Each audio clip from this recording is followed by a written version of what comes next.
Limited ethical relativism is when moral acts depend on one's culture and background. But there are certain acts that are deemed immoral no matter what. The keyword in limited ethical relativism is the word limited. This allows us to consider the norms of other people and to have the respect for other cultures, but at the same time, this type of ethical philosophy is more specific because it defines universal immoral acts. These immoral acts will apply to all cultures with no exception. They are acts that are intentionally doing harm and making negative impacts. So, for example, abortion is immoral in some cultures but moral in others.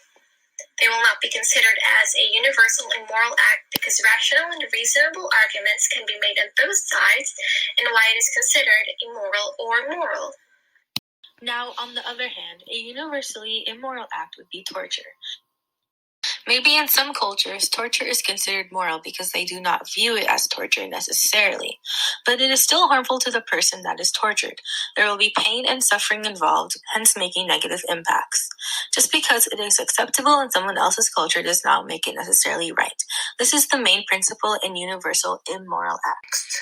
We are social beings. We will always have connections and build relationships with people around us. This is why being aware of the different cultures and backgrounds is so important.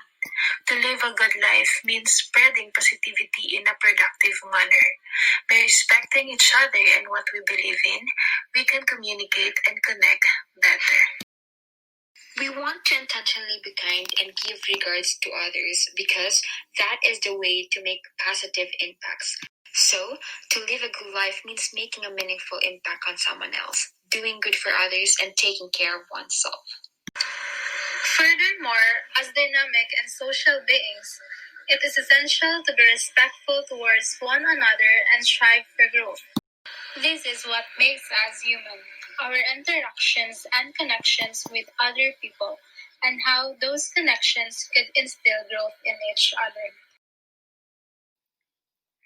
So this is to say that to behave truly human means making an effort to make those connections, build those relationships, to help and spread love. In limited ethical relativism, it encourages us to appreciate and consider one another, but to set ethical boundaries.